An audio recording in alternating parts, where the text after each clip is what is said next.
문이 열리자 공기가 먼저 달라졌다.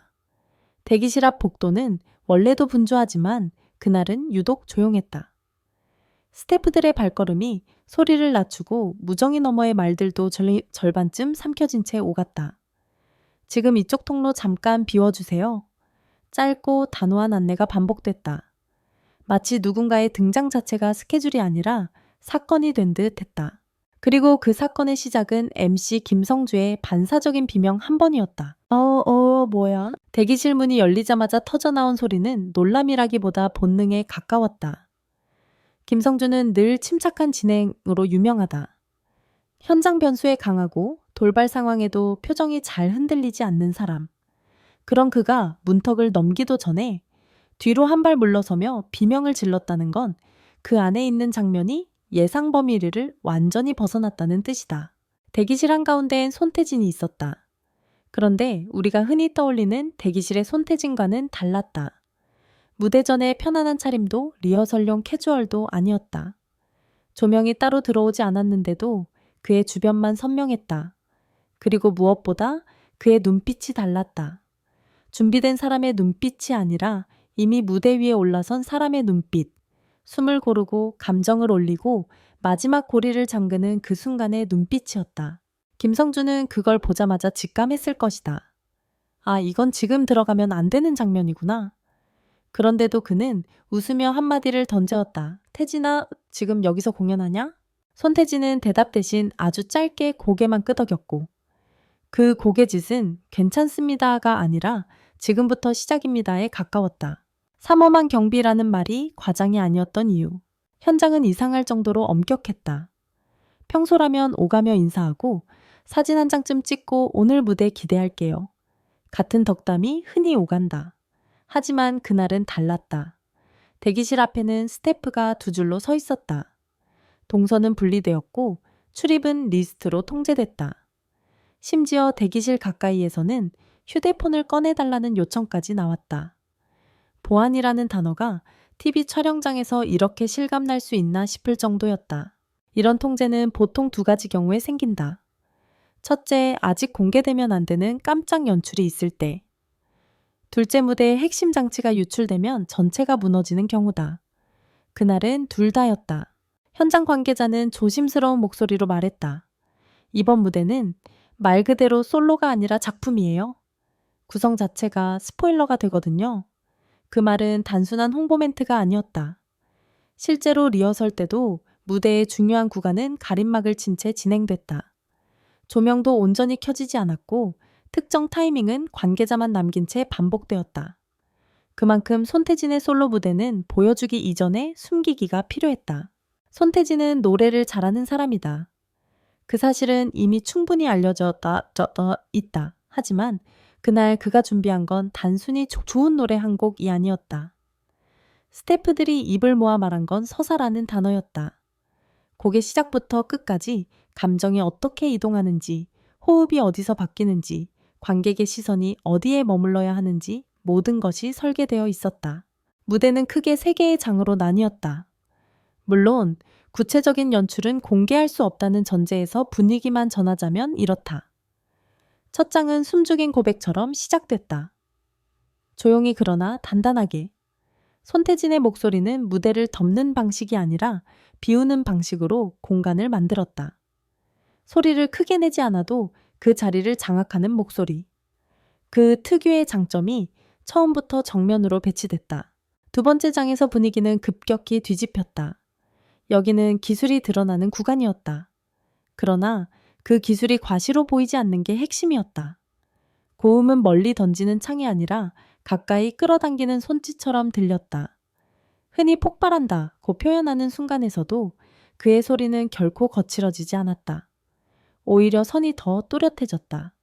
그건 단순한 성량이 아니라 감정의 밀도였다. 마지막 장에서는 솔직히 말해 현장에서 몇몇 스태프들이 숨을 삼켰다.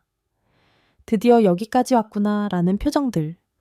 어떤 사람은 고개를 떨궜고 어떤 사람은 입술을 꽉 깨물었다. 공연에서 가장 무서운 건 관객이 울 때가 아니라 울지 않으려고 애쓰는 얼굴이 늘어날 때다. 그날의 무대는 정확히 그 표정을 만들었다. 김성주는 대기실에서 잠깐 빠져나온 뒤에도 한동안 웃음을 멈추지 못했다. 아니, 내가 뭘 본 거냐라는 표정. 스태프들은 농담처럼 말했다. MC님도 스포당하면 안 돼서요. 원래는 들어오시면 안 됐는데. 그 순간 김성주가 한마디 덧붙였다. 근데 그럴만하네. 저건 무대에서 끝내야지. 말끝이 흐려졌다. 진행자가 아니라 관객의 목소리였다. 보통 MC는 상황을 정리하는 사람인데 그날만큼은 정리되지 않는 감정에 잠시 휘말린 듯했다. 이 짧은 에피소드가 이렇게까지 회자되는 이유는 간단하다. 김성주라는 인물은 현장 경험이 많고 여러 장르의 무대를 봐온 사람이다. 그가 보인 순간 반응은 계산이 덜 섞인 진짜 감탄으로 받아들여진다. 누군가의 리액션이 홍보 문구보다 설득력 있는 순간이 있다. 그날의 비명은 딱 그런 종류였다. 대체 무슨 일 사람들이 가장 궁금해한 두 가지. 소문은 빨랐다.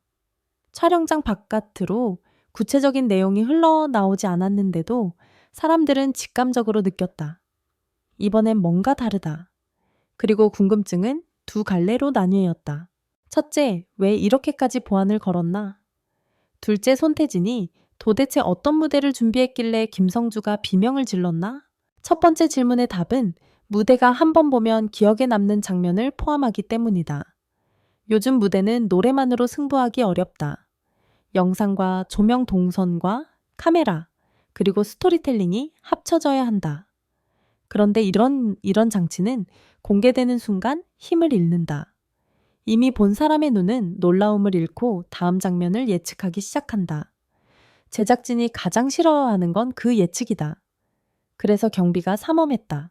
두 번째 질문의 답은 더 흥미롭다. 손태진의 무대는 좋은 무대가 아니라 이상한 무대였기 때문이다. 이상하다는 건 부정적인 의미가 아니다. 익숙하지 않다는 뜻이다. 그의 이미지는 흔히 정갈한 보컬, 클래식한 감성, 깔끔한 무대 매너로 정리되곤 한다. 그런데 그날은 그 틀을 일부러 흔들었다. 정갈함은 그대로였지만 감정의 방향이 예상과 달랐다. 단정한 슈트가 갑자기 낯설게 보일 때가 있듯이 익숙한 목소리가 다른 이야기를 들려주기 시작했다. 명작이라 불린 무대의 조건. 명작 무대에는 공통점이 있다. 완벽함이 아니라 필연이다. 그 장면이 그렇게 존재할 수밖에 없었다는 느낌. 누가 대신할 수 없고 다른 방식으로 바꿀 수 없고 딱 그 사람이 딱 그 시간에 해야만 하는 무대. 그러면 관객은 이해하기보다 먼저 납득한다. 아, 이건 그 사람의 무대구나. 손태진의 솔로 무대가 명작으로 불린 이유도 그 지점에 있다. 노래가 끝났을 때 관객은 잘했다보다 남았다를 먼저 말하게 된다. 소리가 귀에 남는 게 아니라 장면이 마음에 남는다. 그리고 그 장면은 시간이 지나도 다시 떠오른다. 버스 창밖을 보다가 샤워를 하다가 갑자기 생각나서 곡을 다시 찾게 된다. 그런 무대는 흔하지 않다. 현장 스태프 한 명은 이렇게 표현했다. 이 무대는 엔딩에서 박수 치는 사람이 있고 박수 대신 가만히 있는 사람이 있어요. 근데 가만히 서 있는 사람이 더 무섭거든요. 그건 멈춰 있는 것이 아니라 정리 중이라는 뜻이라서요. 손태진의 솔로가 더 어렵다는 역설. 솔로 무대는 팀 무대보다 쉬울까? 대체로 사람들은 그렇게 생각한다. 하지만 실제 현장에서는 반대다. 솔로는 숨을 곳이 없다. 카메라도 조명도 관객의 시선도 전부 한 사람을 향한다. 작은 흔들림이 크게 보이고 작은 빈틈이 크게 들린다. 무대를 채우는 방식이 아니라 무대에서 살아남는 방식이 필요하다. 손태진은 그 어려운 구조를 담백함으로 버텼다. 감정 과잉으로 밀어붙이지 않고 스스로를 과장하지 않았다. 대신 한 줄 한 줄을 정확히 쌓았다. 그 정직함이 오히려 긴장을 만들었다. 관객은 다음을 예측할 수 없어서 더 집중하게 된다. 이 사람이 지금 어디로 가고 있지? 그 질문이 생기면 이미 관객은 무대에 들어와 있다. 김성주의 진행 그리고 무대를 살려주는 기술. 또 하나 흥미로운 건 김성주 같은 베테랑 MC가 이런 무대 앞에서 어떤 역할을 하느냐는 점이다. MC는 무대를 만들어주는 사람이 아니다. 하지만 무대가 살아날 수 있는 공기를 만들 수는 있다. 너무 가볍게 떠들면 방금 본 장면이 깨지고 너무 무겁게 몰아가면 관객의 감정이 강요받는다. 딱 그 중간에서 무대를 존중하는 방식으로 다음 순서를 여는 것이 진행자의 기술이다. 김성주는 현장 분위기를 한 번에 읽는 사람이었다. 그날도 마찬가지였다. 리액션을 과장하지 않았고 감정을 소비하지도 않았다. 대신 한마디로 정리했다. 지금 이건 박수도 잠깐 늦게 쳐도 돼요.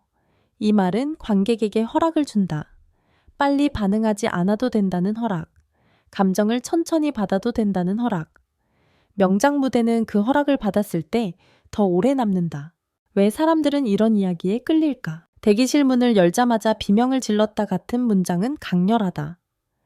자극적인 제목은 많지만 이런 제목이 유독 사람을 끄는 이유는 현장성 때문이다. 우리는 무대 자체보다 무대 뒤의 순간에 더 큰 상상을 붙인다.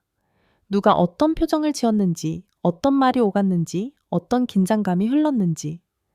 대기실은 무대의 반대편이지만 사실은 무대의 연장선이다. 무대에서 터진 감정은 대기실에서 태어나는 경우가 많다. 손태진의 무대 이야기가 유독 회자되는 건 그가 준비의 사람이라는 이미지와도 맞닿아 있다.